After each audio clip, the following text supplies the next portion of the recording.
Happy weekend everyone. Ito po muli si Attorney Mike Operario. Over the week, marami pong mga balita tayong nabasa at nasaksihan ng mga nagaganap sa buong mundo.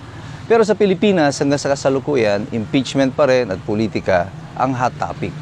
Kamakailan lamang napanood ko rin ang isang video ni Manong Ted Filon. At tila binabatikos niya si Sara Duterte sa pagpa-file ng motion to dismiss at sinasabing kung wala daw talagang ikinatatakot at wala namang ginawang mali si Sara Duterte, bakit na pinatitigil nila ang impeachment or nagpa-file sila ng motion to dismiss? Well, I beg to disagree with Ted Filon on this point. Ang pagpa-file po ng motion to dismiss ay hindi naman po illegal. It is a legal option that is available sa kampo ni Sara Duterte. At ang mga abogado niya has applied or implying the appropriate remedy. Tama po yung strategy nila na questionin mo agad at the first instance ang lahat ng mga mali dito sa pagpa-file ng complaint nito. Hindi ito nangangahulugan na ikaw agad ay takot sa trial. Ang ibig sabihin lang, kaya ka nag-file ng motion to dismiss, dahil may mga available grounds nga sa pag-file mo ng motion to dismiss. They can even question, as they did, yung issuance of summons. Kasi mag-i-issue ka ng summons, ang Senado, nag-issue ng summons against Sara Duterte. Pero yung complaint, kung saan siya pinasasagot, ay pinabalik sa House of Representatives. Iniremand sa House.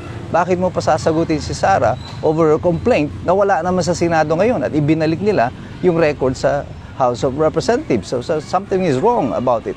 I think doon, yung ginawa ng Senado dito, ni Chis Escudero, nung nag-issue siya ng summons, ay parang ano na lang ito, pampalubag loob doon sa 5 senador na bumoto against remanding the impeachment complaint to the House.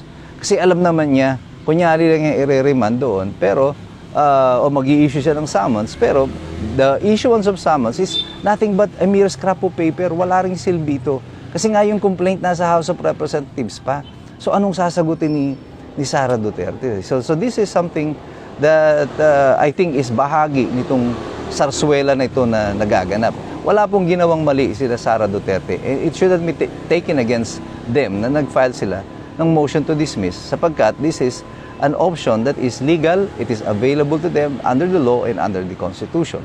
So hindi mo dapat parusahan ang isang tao dahil in-exercise niya yung kanyang karapatan. Parang sinasabi kasi ni Manong Ted na dahil kinomplain na si Sara Duterte, nag-file ng impeachment complaint, ay kailangan patunayan niya na inosente siya. Baliktad po yata because under the Constitution, karapatan po ng taong inaakusahan na siya ay ma-presume innocent until she is proven guilty. Sa sitwasyon po na ito, although this is not a criminal case, it is can be the source of a criminal liability. May kakaibang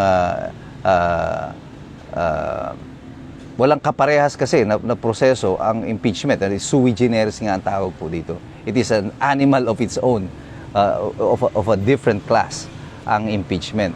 Pero yung presumption of innocence still applies sa akusado. Yan ay si Sara Duterte. Hindi niya obligasyon na patunayan na siya ay inosente.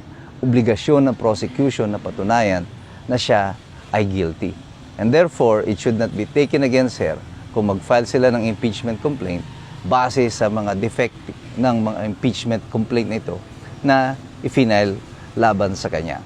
Para lamang pong itong halimbawa sa inyong barangay, merong kilalang adik dyan at saka magnanakaw na nasa lubong mo sa kanto. At bigla kang inakusahan, sinabihan ka ng, "Oy, ninakawan mo ako." Sasabihin mo, syempre, hindi kita ninakawan. Wala kang pruweba ninakawan kita. At ang sagot niya sa'yo, patunayan mo na hindi mo nga ako ninakawan. Tama ba yun?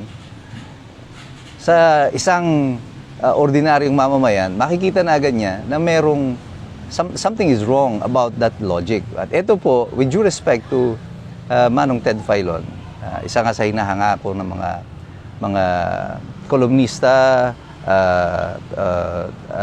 broadcaster, at media man sa kasalukuyan, I think he is mistaken na ipinapasa niya kay Sara Duterte yung obligasyon na patunayan na siya ay guilty.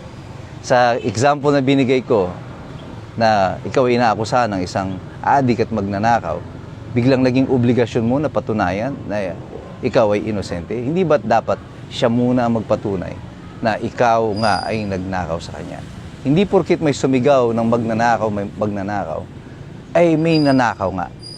Baka hindi mo alam, yung sumisigaw na magnanakaw, ay siya rin pala na nagnakaw. Marami pang magaganap sa ating bayan sa kasalukuyan at marami pang haharapin tayo ng mga pagsubok. Pero mahalaga sa ating lahat, lagi tayong maging handa at lagi tayong mag-aral. Alamin natin ang sitwasyon at katotohanan sa bawat balitang dumadating sa atin. Sapagkat mahirap makialam ang taong walang alam. God bless you, God bless us all, at mabuhay ang Republika ng Pilipinas.